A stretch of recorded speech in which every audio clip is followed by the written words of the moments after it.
Hi, and welcome to a live edition of Stupid Politics. It's Tuesday, April 27th. It's 7 o'clock. We're going to take some calls, so there's the number. We are live. But first, I'm going to let my guest introduce himself and tell us what he's been up to. I'm Greg Dickman. I'm running for U.S. Congress against Mark Souder. I'm trying to make a difference. It's a call. I feel like I have a calling to God and country to fix the problems in government and not just go for politics. I want to actually fix things. Are you from Fort Wayne? From Auburn. I've been there my whole life, which is since conception. And yeah, my parents started a business in 1955, and I've been managing it in the last 25 years, and a part owner in it. It's a family business. So you're a small business owner. Mm-hmm. And ever been in politics? No. Nothing. Now, my father was a mayor in Auburn 2 terms back in the 80s. Was he well liked? Oh yeah, he could have got another term. Okay. And he went to get jobs. That always helps, right? Well, he could have. He just decided he'd done what he could. His mission was to get jobs for Auburn, and in the 8 years that he was mayor, he brought in 8 industries. And for a town the size of Auburn, that's pretty good. Yeah. Okay, so you are running for 3rd Congressional District. That's correct. Mark Souder, and then there's a few others. Mm-hmm. That encompasses Allen County, which... Cal, Steuben, Noble, LaGrange, most of Elkhart and Kosciuszko. Okay, so it's a pretty big district. Yeah, there's 8 counties. So yeah, it's a big district. And you feel that you said it was a calling. Do you feel Mark Souder needs to go? You have better ideas? Mark's been in there 16 years. I haven't seen him fixing government, even though I've been sending my ideas to him. When I say fix it, most politicians say they're going to go in the government, or they're running for office to fight corruption. But I'm actually going to end it. And the way I see it is, you can't fight corruption. You have to fight what allows it, and that's the legislative process. So I came up with an idea, and I had to come up with a name for it too because I've never heard of it before. I called it provisional redactive voting. Redactive is a word I made up. Read it in the dictionary. It's not in the dictionary. Redaction is to edit, but I don't want them to edit. I want them to edit by removal only, just to remove. Not just move things. And this is something that you're running on. Yes. Is your platform. It's and one of my main is platform things because it actually ends the corruption from the committees and all the stuff that I've always just despised in politics. And do you want to tell us kind of briefly what it is? Sure, love to. All it is, when a bill goes on the House floor, it comes out of committee, it goes on the floor. And the very first thing I want them to do is vote against the bill. The provisions. But I don't want somebody to decide what a provision is for them. I want our legislator to decide. So he can vote against the entire bill if he doesn't even want to debate it. He can vote against a section, a paragraph, or a sentence in the bill. Okay? Because if there's a sentence in there that says $10 trillion goes to Zimbabwe, my representative, it's his responsibility to be able to say no without having to have any political backing. Okay, so I say the 10 million to Zimbabwe, I say no, and then what happens? Well, if 50% of the others do the same thing, it's gone before any debates. It cleans all that off. So if you have a committeeman that got bribed to stick up some bad legislation in or bad provisions in the bill, as soon as it gets on the floor, my guy has the right to take it out. And I know... Yeah, but I'm only one vote. You're not saying that I need 50 votes. Because I want to take out the 10, let's use your example, the 10 billion. Mm-hmm. I'm in Congress and I want to take out the 10 billion from Zimbabwe, but you want it there because you put it there.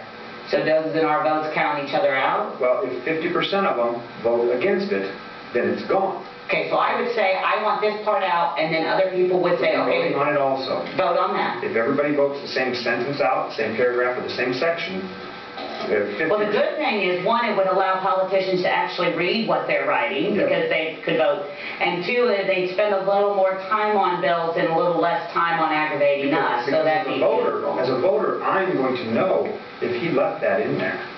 Okay? So I can hold him accountable because he had a chance to vote against it.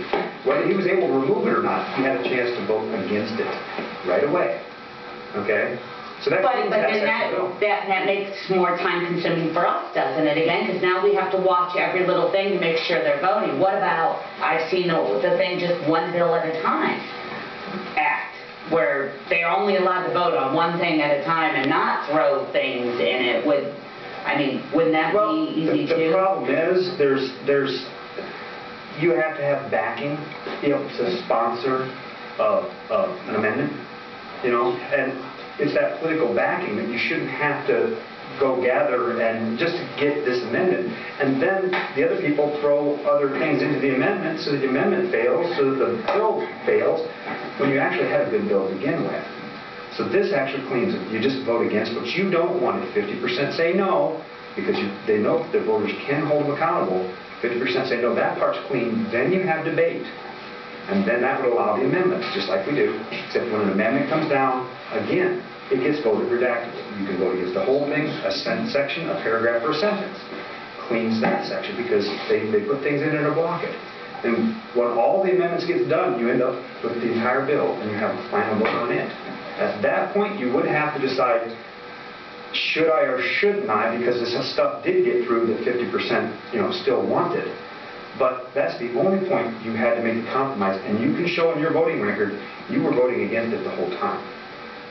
So it ends up all the compromises you have to make coming from committee. Do I have to accept this? Do I have to go gather clout to get something against it? And I've been told you're limited to like 5 amendments per session. Well, they put thousands and thousands of provisions in a bill. Oh yeah, they put, in the bailouts, they had some fun things that they were showing us, like toy arrows, and NASCAR got some money, little things that nobody ever saw because they were too busy with AIG, but oh my gosh, the bailout bill. Right. And this healthcare bill they just passed has some fun things in it. You can hold your guy accountable for everything he did say was good. Now, if there is a good provision in there, that he thinks would benefit his constituents, and he wants to leave it in there, then he can leave it. And he could rally other people to support it. Right, and and when it comes up to debate, if they felt it was a good thing to leave, that the country should be supporting this, then they could leave it too. Well, I only want things that were left in the books you brought, the Constitution. We are live at Stupid Politics Tuesday. April 27th. There's the phone number. Call in if you have any questions. He is running against Mark Souder, and voting is next Tuesday. And I wanted to briefly do this as we're waiting for some phone calls. Campaign for Liberty sent out surveys to all the candidates, and first I want to thank you very much. You did answer the survey. Many candidates around. I had the library put the website up. If you want to see all the answers, a lot of the candidates, federal candidates throughout the state answered it. Some did not. You go to that website, usa.indiana or /Indiana, and up at the top is a link and it will tell you. But you were sent this and you did answer, and Mark Souder did not. And I want to briefly read some of the questions, and any that you want to go in depth more, please do so. But we'll at least get so people can know where you stand on issues. So I get you correct. The first question was, will you co-sponsor and call for a roll call vote on Ron Paul's audit the Fed bill? And you said yes. Yeah, I think it's a good idea. Yeah, and that one's a simple one. I don't even understand why there's a big debate, because all we're asking is to see the books. They can see everything you do as a small business owner, and they can see everything I do as an employee. This is our money. Right. We should absolutely see the books. Who are they giving it to? Absolutely.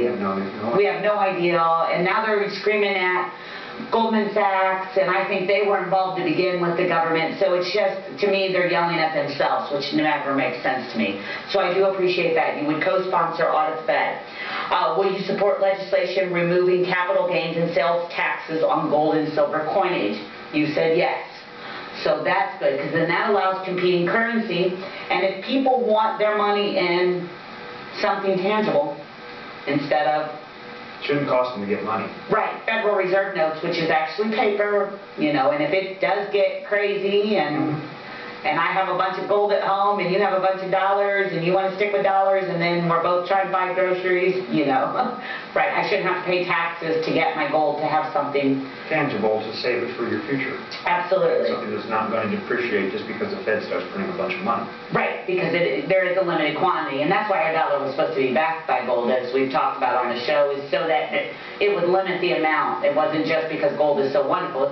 It's a way to limit the amount of money that, but since they have a printing press at the Federal Reserve, we've gotten away from worrying about that. But whole nother topic.